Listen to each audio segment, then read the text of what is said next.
इस तरीके से तो आप अपने वॉलंटियर्स को लगा देंगे civil defence home guard. Sanjeev Jha जो सिंपल चीज समझ आ रही है वो ये कि जब शुरुआत ही गलत हुई है, उस समय जरूरत थी, उस समय दे दिया, लेकिन ये परमानेंट वाली जो बात आप कर रहे हैं, जिसके लिए बार बार मांग उठा रहे हैं, जिसके लिए आप एलजी को जिम्मेदार ठहरा रहे हैं, वो वैसा कुछ होता हुआ दिखता नहीं है, वैसा हो नहीं सकता। ये सिर्फ ये आप लोगों के लिए पॉलिटिकल गेम है, दोनों अपने अपने सिर्फ मुद्दे उठा रहे हैं, इसमें कोई भला नहीं होने वाला है 10,000 सिविल डिफेंस वॉलंटियर्स का।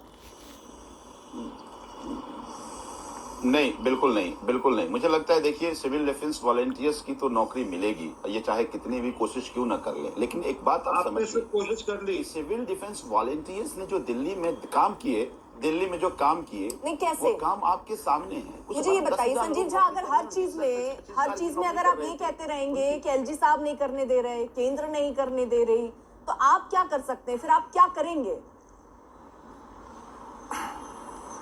नहीं, मैंने आपको दोनों चीजें कहा, कर रहे हैं ना। अब देखिए ना, हालात ये है कि आज मिनिस्टर्स को अपोजिशन के नेताओं को पैर पकड़ना पड़ रहा है। और ये मंत्री नहीं पैर पकड़ रहा है, जिसका जनता पैर पकड़ रहा है, ट्रांजेक्शन ऑफ बिजनेस रूल पैर पकड़ रहा है। ये तो जिस मंत्री को दिल्ली जनता ने एम्पावर किया, इससे क्या हो जाएगा? वो एम्पावर अपने अधिकारियों के जरिए किया। अभी उमेश सहगल जी से क्या हो जाएगा? पैर पकड़ने से ये नौकरी में अगले दिन वापस तो आ नहीं जाएंगे, सबके घर के चूल्हे जल नहीं जाएंगे।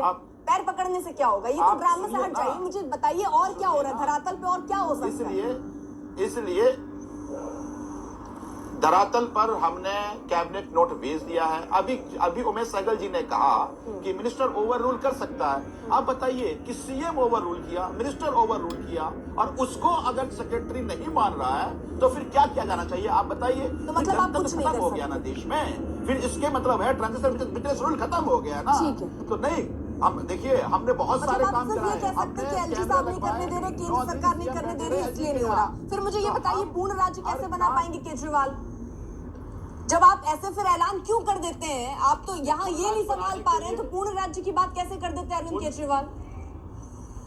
पूर्ण राज्य एक बार समझिए, 400 पार कहने वाले 240 में सिमट गए ना।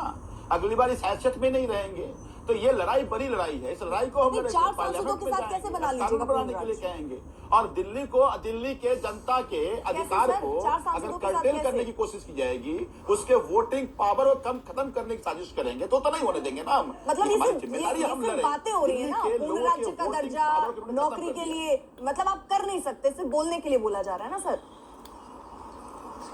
नहीं पक्का। देखिए दो तरीके हैं। अगर मान लीजिए पार्लियामेंटेरियन लॉ मेकर्स अगर सो जाए तो उसको जगाने के लिए सड़कों पर आंदोलन करना पड़ता है। और दिल्ली के अंदर सड़कों पर बहुत सारे काम हमने, चाहे कैमरे लगाने हो, जिनको सत्ता में बैठाया उनमें अंतर क्या? चाहे करना पड़ता है, सरकार में बैठा दिया करने के लिए, वो भी अगर मेरे साथ बैठ के धरना दे रहे होंगे, तो क्या फायदा हुआ सर आपको कुर्सी पर बैठाने का? जनता ने सत्ता में बैठाया दिल्ली। अरे तो अगर डेमोक्रेटिक वैल्यू खत्म कर देंगे, अगर आप दिल्ली के ट्रांजेक्शन बिजनेस रूल को खत्म कर देंगे, तो लड़ाई लड़ी जाएगी। हमने लड़ के काम कराए हैं। अगर ये साथ तो दिल्ली में और 10 गुना ज्यादा काम हो जाता। वो कह रहे हैं और काम हो सकता था, लेकिन बार-बार केंद्र की तरफ से अड़ंगा लगाया जा रहा है, एलजी साहब काम नहीं करने दे रहे हैं, और सरकार इतनी मजबूर हो गई है कि अब धरना दे रही है, प्रोटेस्ट कर रही है। आपके सामने आरपी सिंह जी, ठीक है संजीव झा। अर्पिता जी, सुप्रीम कोर्ट ने ये कहा कि चुनी हुई पावर की शक्ति चुनी हुई सरकार के पास होना चाहिए। सुप्रीम कोर्ट के पास आप चले गए तो सुप्रीम कोर्ट ने तो इसको 2018 में आप ही ने याचिका लगाई थी ना सर। 2015 में पहले आप हाई कोर्ट गए, फिर आप 18 में सुप्रीम कोर्ट का फैसला आया था ना कि पावर केंद्र के पास ही रहेगा। फिर क्यों बार बार ये मंच से बोल रहे हैं? अगर आप कोर्ट में चले गए तो ये मंच से क्यों बोल रहे हैं पूर्ण राज्य का दर्जा मिलेगा? तो समझना पड़ेगा ना आपको। सुप्रीम कोर्ट 2022 में भी कहा, फिर रातों रात पार्लियामेंट में इलीगल कानून बना, तभी तो कहते हैं असंवैधानिक लोग हैं, जनता तो भरोसा नहीं है इनको। मतलब पार्लियामेंट में मेजोरिटी थी इनकी, कानून जो कानून इलीगल है, हमने सुप्रीम कोर्ट में चैलेंज किया हुआ है इसको, और मुझे पूरा भरोसा है सुप्रीम कोर्ट में पहले भी इलीगल कहा था, क्योंकि शक्ति चुनी हुई सरकार के पास होना चाहिए, ये जनतंत्र कहता है और संविधान कहता है। उस संवैधानिक को, जनतंत्र को कमजोर करके, खत्म करके कानून बना दिया कि पावर एलजी के पास रहेगा। तो पावर एलजी के पास रहेगा तो सरकार क्यों चुनेंगे लोग? बिल्कुल ठीक बात है, लेकिन ठीक है सर, मैं इसमें जवाब ले लूं, क्योंकि वो बार बार कह रहे हैं कि लोकतंत्र आप खत्म कर रहे हैं। वो कह रहे हैं कि एलजी का एक एलजी को आपने बैठा दिया जो काम नहीं करने दे रहे हैं, केंद्र के दखल की वजह से दिल्ली का वो विकास नहीं हो पा रहा, और आपकी वजह से वो इतने मजबूर हो गए हैं कि कुर्सी में बैठे जरूर है लेकिन प्रोटेस्ट करने के लिए सड़कों पर उतर जा रहे हैं। तो इस्तीफा दें। वो कल तक छाती ठोक ठोक कर कहते थे ना दिल्ली के विधानसभा में, मैं दिल्ली का मालिक हूँ, ऐसे ऐसे बड़ी जोर से हल्ला करते थे, मैं दिल्ली का मालिक हूँ।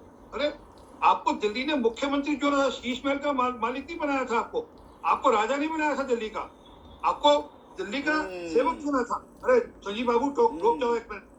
तो आपको दिल्ली का सेवक बनाया था, आप तो दिल्ली के मालिक बन बैठे। रोक नहीं रहा। अरे की व्यवस्था ये है कि हर साल 1 लाख बच्चा 9वीं और 11वीं का ड्रॉप आउट होता है, क्योंकि आपको रिजल्ट बेटर करने पड़ते हैं। उन बच्चों का भविष्य आप अंधकार में डालते हैं। 1 लाख बच्चे का दिल्ली के अंदर स्कूलों की इतनी दयनीय स्थिति है कि दिल्ली के हाई कोर्ट के चीफ जस्टिस को आदेश देने पड़ते हैं। ये मैड मेरा गाइस इसमें सवाल एक सरदार ही भी जी होगा, साल से आपकी सरकार है, महिलाओं की याद नहीं आई। अभी आप जब वो सरदार जी केजरीवाल कह रहे हैं not- 6 रेवड़ियां दी हैं, अब 7वीं रेवड़ियां महिलाओं को जो है 1000 रुपए देने की है, पहले याद क्यों नहीं आया? जो नसीहत अरविंद केजरीवाल प्रधानमंत्री को दे रहे थे, महिलाओं वही नसीहत क्या वो खुद फॉलो कर रहे हैं क्या? कि अभी तक काम किया नहीं, चलिए अब तो कर लें कम से कम कुछ काम।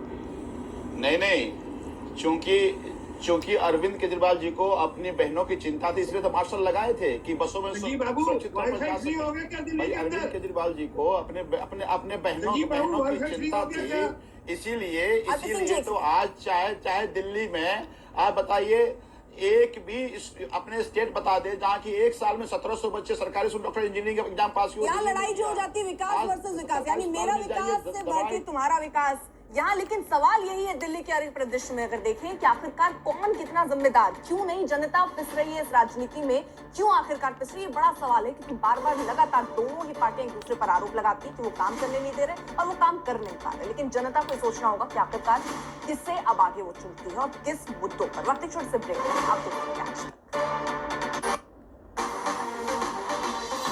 निशाने पर राष्ट्रपति भवन समेत कई महत्वपूर्ण ठिकाने। खेमनेई का बयान, सही था हमारा हमला, जरूरत पड़ी तो फिर करेंगे अटैक।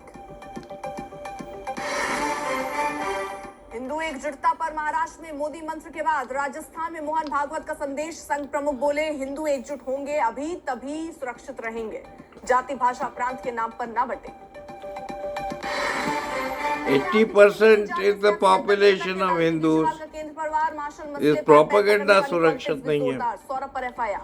क्यों नहीं सुरक्षित है? वही आप 80% है ना। आज तक सी वोटर के सर्वे का बेकार अनुमान, बात। हरियाणा का हाथ कांग्रेस के साथ मिल सकती 50 से 58 सीटें। जम्मू कश्मीर में भी कांग्रेस एनसी बहुमत के करीब। You just बीजेपी want बन to सकती है divide and किंग conquer.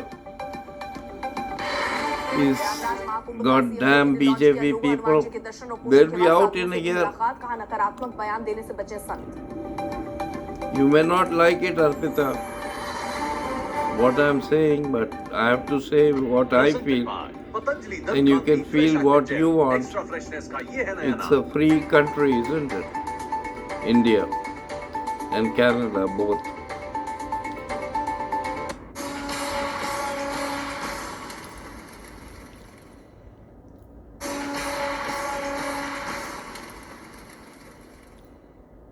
नमस्कार, आप देख रहे हैं आज तक, आपके साथ मैं हूं अंजना ओम कश्यप।